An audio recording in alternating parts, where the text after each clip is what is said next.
Welcome to Reptipod Podcast, where we discuss keeping styles, news, and uncommon species. Your hosts for Reptipod Podcast are Kyle from D20 Exotics and Bryce from Prime Exotics, bringing you awesome content about exotics.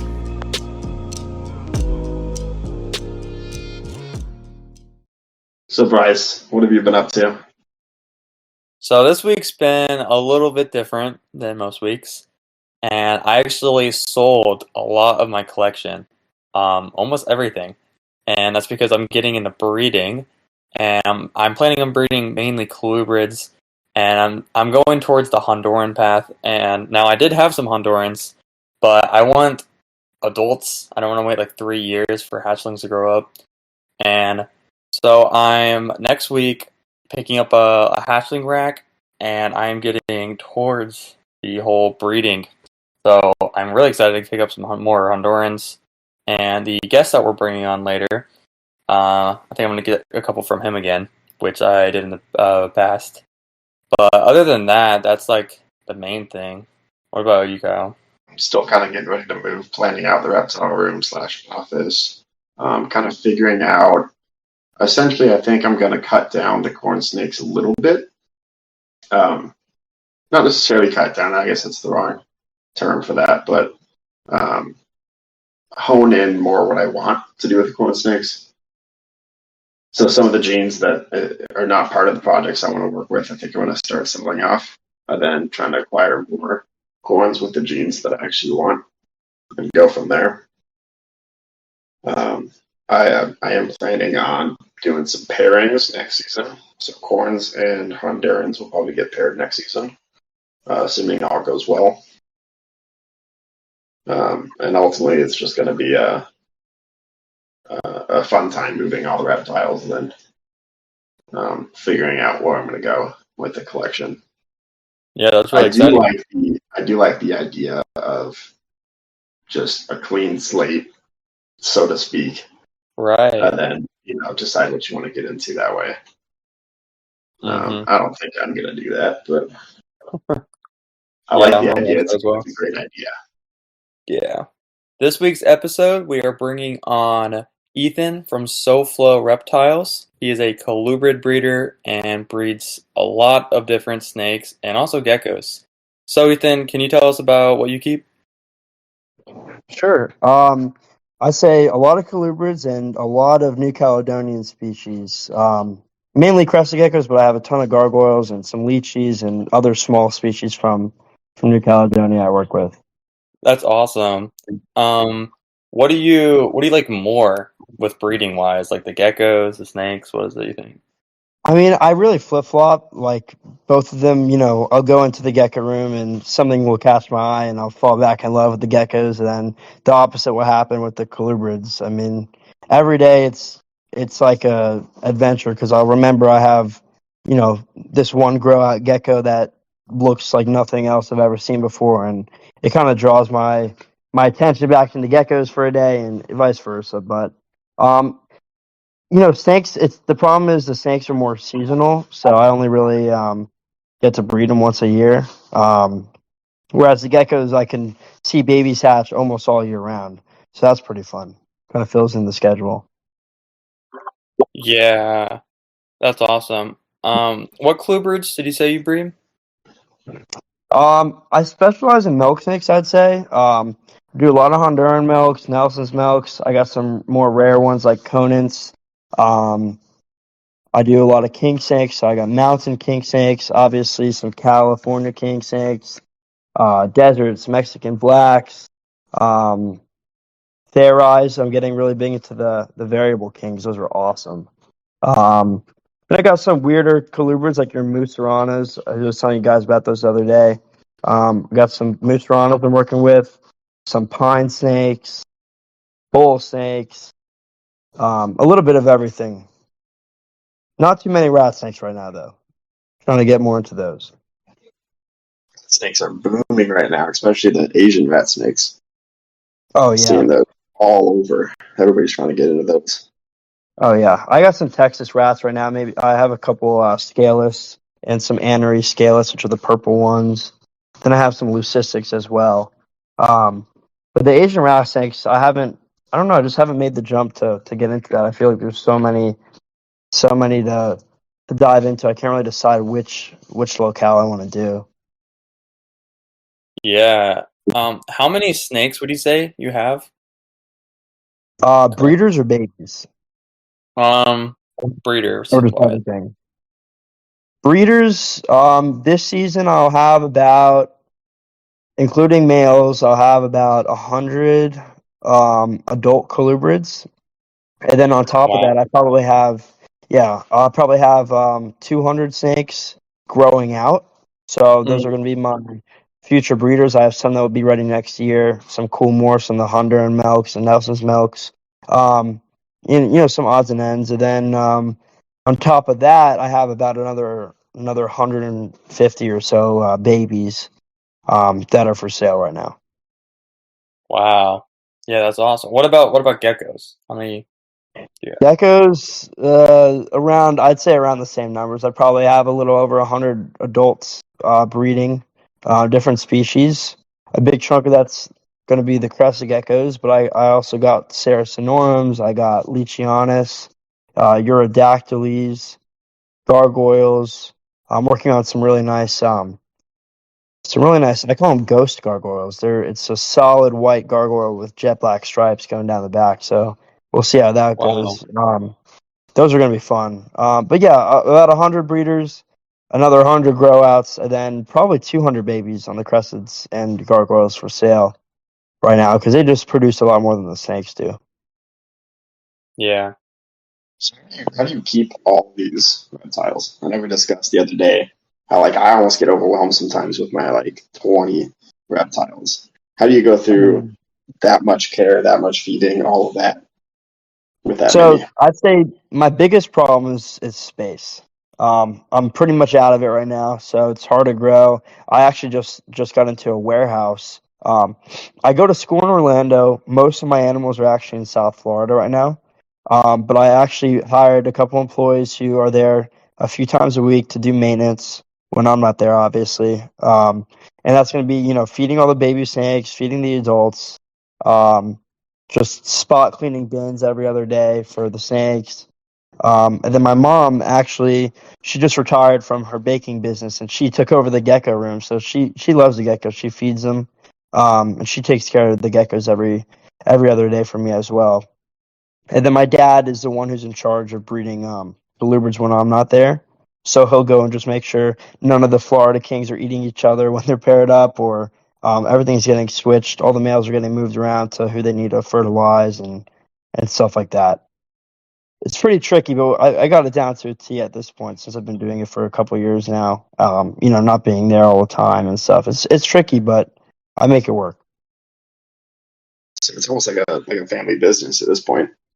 Yeah, I mean, Get your whole family involved. my parents volunteer to do it, which I'm very happy about, and even more than that, they volunteered basically for me to use um, half of their house for my business. I mean, I have the backyard is turned into a sulcata breeding ground. My neighbors don't like me so much, but um, the tortoises have taken over the back. I have half of my living room sectioned off. The garage is where the snakes are in. My old bedroom. I actually just got rid of my bed when I went to school to fill my old bedroom with geckos. So that's my gecko room now. Wow. Space is Using every the part. biggest problem. So you're dedicated is when you're just like, I don't need a bed. We can get more Oh yeah, geckos in here. that's exactly. Well, I had a loft bed too, but it just wasn't. I filled that up. I mean, I keep saying, the only way to grow if you're out of space is just go vertical. Get taller racks, start Yeah. stacking racks, get a couple ladders, and put in the work. Um, so I always like to give the geckos nice grow out bins and bigger bins, upgrade the sizes, and it just takes up a lot of room, especially the geckos. So we're trying to figure it out now. The warehouse is filled with the snakes I have for sale right now. I'm bringing some geckos up here. Some of my breeders, like my Chihuahua geckos, I recently got pretty into those. So I'm going to be bringing up a few colonies, a few pairs of those up to Orlando to work with here. That's awesome. With all those reptiles, what sets you apart from other keepers? Um, I would say variety. I mean, I got out of, doing imports a few years ago just because it wasn't really worth it for me. I started flipping some stuff at the shows, and I really just realized, for me, and what I wanted to do with my business, capture bred was what worked for me because I like breeding everything myself. And I will buy stuff here and there, to fill in my inventory if I'm doing a show, if I'm out of snakes. I have a lot of friends who breed, and when they're overwhelmed with babies, maybe I'll buy some of theirs. But everything I sell is captive bred, and I'd say I have a really big variety of captive bred stuff, and you don't see that too often. A ton of species of colubrids and a lot of geckos, and then I got monitors on top of that, and rock iguanas, and you name it, I have it, except ball pythons. I don't mess with those just because there's too many to get into. Yeah.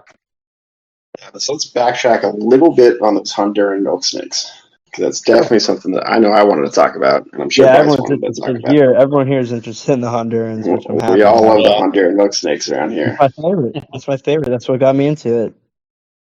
I know you posted on Instagram the Halloween Honduran.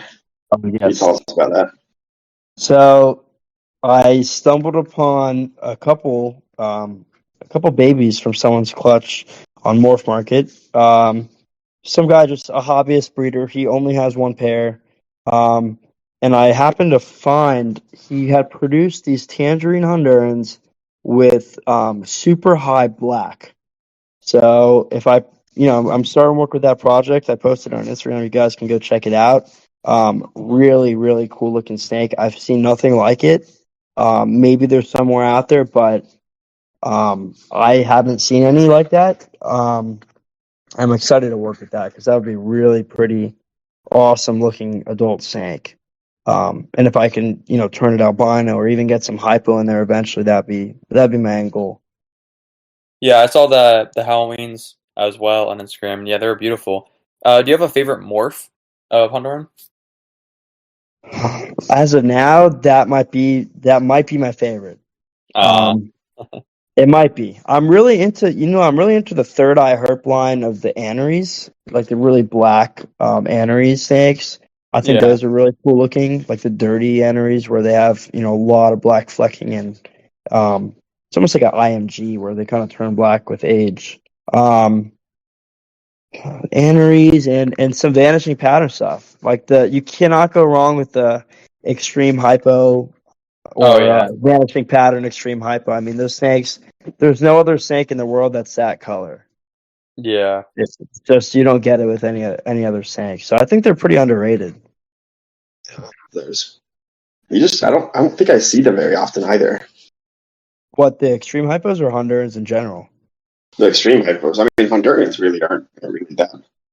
Yeah, I At mean, other least than out here, I don't see albinos them very or often. normals.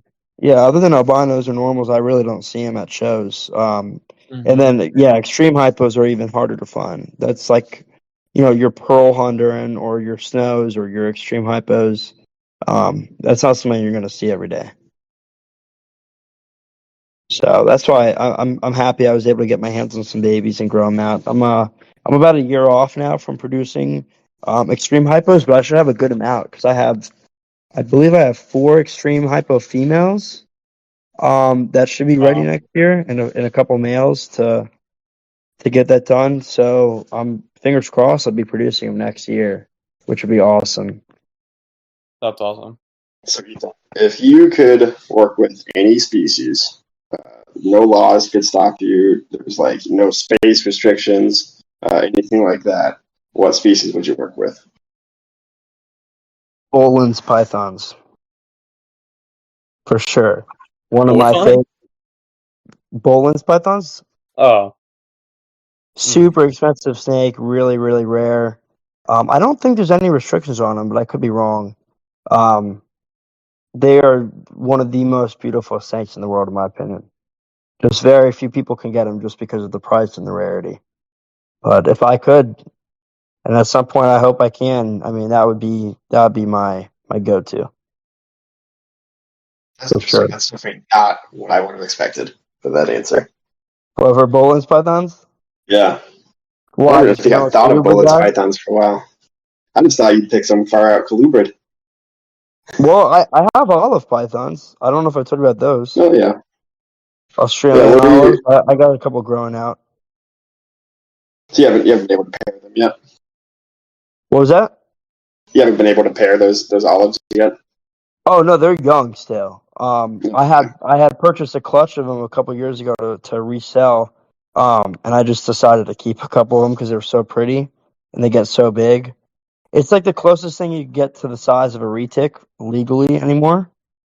I mean, you're looking at like a 12 or 13 foot long snake. So I thought it'd be really cool to work with those. I have a couple blackhead pythons too. I have a few Australian species. I got Woma pythons and blackheads, and the Australian olives. I got some children's pythons as well. Um, but yeah, Bolin's that's my next move, hopefully. But if you could find one, I mean, you're looking at least $7,000 or $8,000. So it's a really big commitment. And that's Wow. for a baby. Yeah. That's for like a hatchling. This is a little off track, but so you sell at shows. I know we talked about before. Yeah. And I was wondering, how successful is it at shows at selling? Is it like the most of the stuff you sell? Is it at shows or is it on MorphMarket? Like, how does that work? So recently, I've been a lot more involved in Morph Market. You know, putting in the time, fixing some listings, taking better quality pictures. Finally, I got a new phone. Um, Mhm. I'm definitely selling more on Morph Market now. You know, consistent. Shipping out. You know, at least 5 or 6 animals a week at this point, which is good for me. Wow. Yeah. That's where I sell my higher end stuff. But the shows are where I do the most because a lot of people, you know, they come to me or they even put stuff on hold before a show. So I already have pre-sales on some stuff and whatnot. But yeah, I'll sell the majority of my stuff at a show. But I do sell quite a bit now in Morph Market. That was awesome. Yeah, I was Yeah. wondering about that. Yeah, no, And it's still definitely worth it for me to do the shows. I'll tell you that. At some point, I'd like to do all online, but that's in the future. what shows are you like regularly going to or selling at? So I do almost every 2 day show, 2 day Repticon and Show Me Snake show in Florida. And then I'm going to be doing Daytona again this year. That's the NARBC show. But regularly, my biggest shows in Florida that we do are Tampa, Jacksonville, and Orlando. Um, I do go to Kissimmee and Pembroke Pines, which is where really close to my house, where most of my stuff's at. And I travel a little bit more, maybe Sarasota every once in a while, but Orlando, Jacksonville, and Tampa are my big three for year round. That's awesome. Yeah, I'm really trying to get into going out of state though, maybe to Atlanta. Although I can't bring my corn snakes up to Atlanta, which is unfortunate. But um, yeah, Atlanta or we were talking about maybe the Sacramento show. That would be really nice to get out there, and especially Tinley Park too. Oh Just yeah. it's a big hassle getting all the animals up to those places, you know. Hmm. Yeah, that's awesome. That's definitely gonna be a challenge, just moving all those animals to expos. Yeah. But then, I mean, moving the ones that didn't sell back is that sounds like a huge challenge. Oh yeah, you have to pack a giant box and basically ship it to yourself, and hope that everything gets there okay. Then pick them up, then bring them to the show and do the same thing on the way back. It's a big hassle. Yeah. I'm sure it's Um, not it's not the best for the animals either. It might stress them out a little bit. That's why I'm kind of weary about it. have you done that before? Like ship them somewhere, then pick them up, and Never, then never? never. No, Daytona is only about 3 hours from my house, so we just drive there, and they're only there for the weekend, so it's not a big deal. But I haven't shipped all of them yet, which I'm a little nervous to do. I've heard they're all going to be. I mean, I know people who do, and they say that they never had a problem. Um, but I don't know. I get pretty scared about that. Yeah. Especially I since also I have geckos and snakes in the same box, and some want warmer and some want cooler. You know. yeah. I also wonder like if you're making your money back from shipping all of those. And then, I mean, it costs a little bit to ship, it's not completely free. So I Oh wonder yeah. if people that do that even make their money back at that point. Yeah, I mean, there's some people at the shows in Florida that don't even make their money back because every once in a while, there'll be a show that's a flop. Whether it's, I've seen it all. I've seen shows on Easter. I've seen shows on Mother's Day, whatever. And obviously, it's hit or miss. Father's Day is always a pretty good one because a lot of people come and get stuff for their dad. But Yeah. some holidays, no one will come to the show, and you're paying for gas, you're paying for a hotel, you're paying for dinner. You're paying for tables, and if no one's there to buy stuff, then you're going to end up losing money. So, I mean, I don't think I would. I don't think I should have a problem in Tinley, especially because I have a couple rare things. I should be able to make my money back on the shipment just from those if I sell them. Yeah. But I don't know what to expect because I've never done that show, and it's a really big show. Yeah, that'll be exciting. Tinley's, I've never actually been to Tinley. I want to go to just buy stuff. But yeah, Yeah, selling I'm at kind it, of that would be thinking amazing. for Yeah. I kind of want to scope those big shows out, kind of, just first to get an idea of maybe where I want to be in the show. Yeah. Normally, I got lucky with the Florida shows. I've been doing them for so long and consistently that I normally am at the front door, which is nice. But Tinley, I don't think that's going to be the case. It'll take years for me to get to that point. So I just want to see Yeah. where I would be and what I should bring, what everyone else has at the shows. It's tricky. It's a weird game you got to play. You got to be smart about it. You don't want to bring, I wouldn't want to bring 100 Hondurans if every single table had a Honduran, which I know isn't the case. Yeah. But I don't want to just make a mistake like that and ship them out there for no reason. Yeah. You said you go to the one in Tampa, right? Yeah, Tampa Repticon I do I think 4 times a year, 3 to 4 times a year, depending on the schedule. Yeah. I usually go to that one every time. Obviously, I don't That's sell the most them. fun. Yeah. But they That one I usually, do pretty good at. yeah, no, I've seen your booth before, and yeah, there's like no other milk snake breeders there, or at least Hondurans. They're like, there's Nelsons, I know, but Right. yeah, Well, you're that's like the most only shows I go Honduran. to. Yeah. Just wait till I have the extreme hypos, then you could come visit and buy a few. Yeah. Or That'd be the the good stuff. snags or the other stuff. And one Mhm. day Halloween's, although that's farther down the line, we're probably looking at least 3 years until those males can breed. Maybe a little Yeah. younger if they're eating good, but they're just coming onto frozen thawed now, so it should be a little quicker. They were a If little that finicky. if that is a first, would that be your first, like out of any morph? Um, that's a good question. I mean, this year I'm looking at a first, hopefully, with some Nelsons. It's kind of, I guess it would be the same thing. It's except it's reversed. So I call them high white albinos. Okay. I produced a baby a couple years ago that was missing. If you ever seen it of Nelson's albino, it's a white, a white and red and yellow snake. But the red takes up about half the color, and so does the white. And then there's thin yellow bands in the middle of where the white is. So I had a baby that hatched out that was missing most of the red. So it was almost an all white animal. Really, really interesting. It had almost like circles of red on the side, like I can't even describe it. It was really, really weird looking snake. Um, and I'm pairing him back up with another high white female I had that's not as high white. Um, but if I do that, then it should be like almost like I guess I would call it a whiteout Nelson's. I don't know. I've never seen anything like that, so that might be a first too, for all I know. I say might because there's always some people out there that are hiding stuff or Mhm. or not posting stuff online that they have. Mhm. Yeah. So that'd be interesting to see those as a normal too, because when that albino gene changes and goes back to normal, then all that white would be black, which is why I'm saying it's similar to that Honduran I got that Halloween with all that black on it. Mhm. So that's why I like to kind of work that into albino or hypo down the line too, because imagine that level of black pigment, but hypo or extreme hypo where it's purple. That'd be crazy. Yeah, that would be crazy. I'm really excited to Really. get into Hondurans as well. Oh yeah, it's and they're really nice snakes too. I mean, after a couple months of them growing out, they'll naturally get nice, right? That's what I tell people. I mean, like even though I don't have time to handle all my snakes, I know that if I hatch out a Honduran, like, and I wait 4 months, um, and I pick him up, he's gonna be so chill and just wrap around my fingers.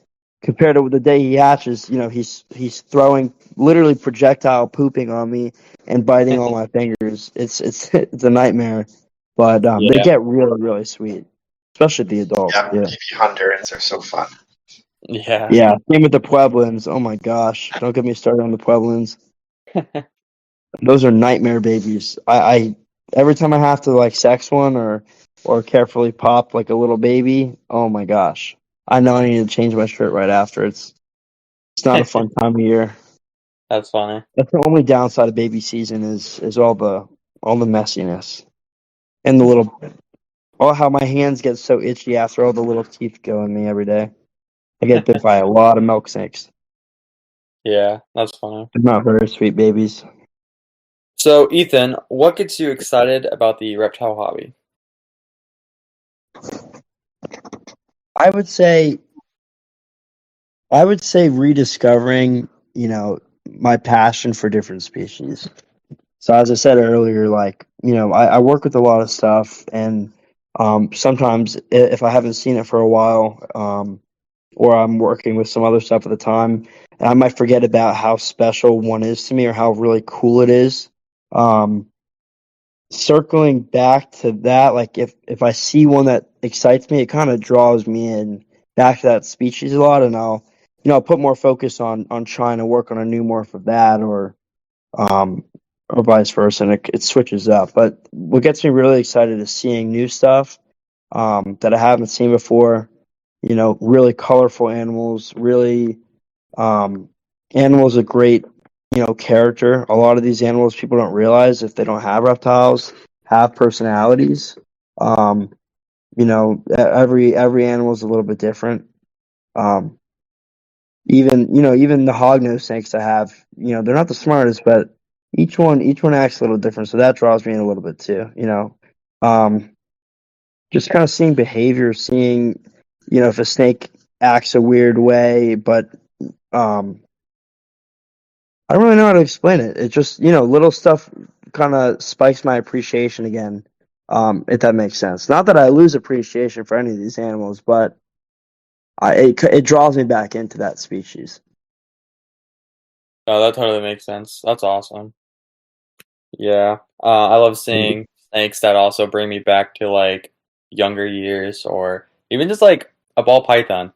I don't want to go breed ball pythons or anything, but my first snake was a ball python, and it excites me a lot as well.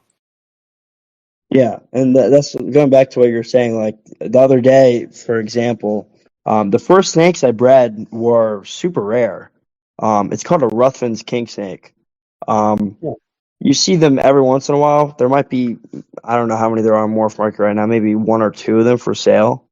Um, you don't see them a lot.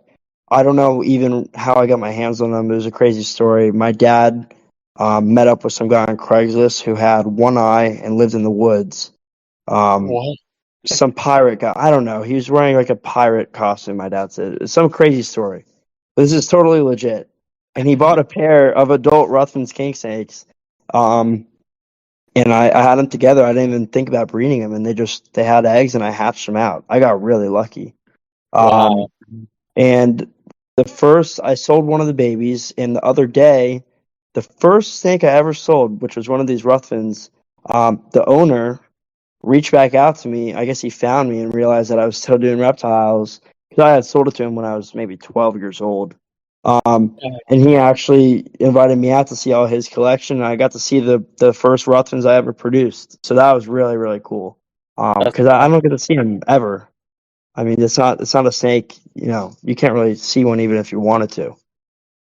I'm sure yeah. there's one in those zoos somewhere um, in Texas or something, but I don't know. I don't see him ever. So seeing the first snake I ever produced was really cool.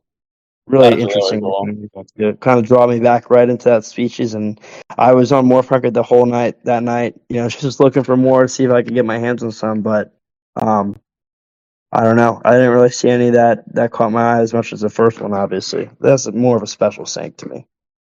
Are you planning on getting back into them? So I actually I have a pair now, but Oh, I awesome. I have the original male. The female passed away last year. They were older. Oh, But I have the male, and I'm trying to get a female because I would like to produce them again. But seeing like one other than the one male I had, they look really different. Each one looks a little different.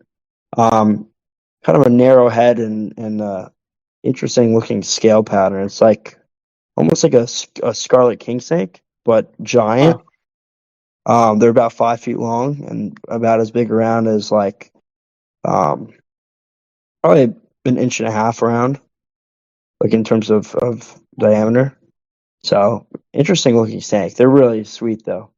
It's almost like, have you ever worked with a gray banded king snake where they're kind of um, a little clumsy but slow moving and just gentle. It's like a gentle king snake. So they're Oh, really really cool animals. yeah, that's really cool. I don't think I've even heard of that. Or I think I have. I don't think you have either. I mean, I wouldn't think so unless you've dove into all the locality kings, which I haven't even I got have not. into. I've heard of them, but I don't think I've ever actually seen one. Yeah. I'll send you guys some pictures. They're really cool. Yeah, definitely. I'd hope to produce them again. I actually have a picture of them hatching somewhere on my phone from like 7 years ago, whatever it was. I'm gonna try to find it because it was so cool. Hatching your first snake is like a feeling you'll never forget. Same thing with the first crested gecko I ever produced. It's not a big deal to most people if they've already bred them, but when you see the first baby you actually produce, it's a really awesome feeling. Yeah. I should have never sold it, but the fact that I got to see it was so pretty cool. Yeah, that's awesome. To wrap this up, where can our listeners find you? So my page is Sofloreptiles on Instagram, Facebook. I just made a TikTok, and then I'm also on MorphMarket under that name. Awesome. And Kyle, what about you? Where can we find you? So I'm on Instagram at D20 Exotics, as well as I just started a TikTok account, which is also D20 Exotics. So I'll be going live from TikTok and Instagram occasionally. And what about you, Bryce? You can find me on Instagram at Prime Exotics with an X. And we also started a Instagram account for this podcast, same as the name, just Reptipod. And also we have a Discord server called Reptile Palace. And every episode we record, we go live. So if you guys want to listen to it live, you guys can join the Discord. All the links will be in the description below. Thank you guys for listening to this week's episode, and make sure to check out all of our socials.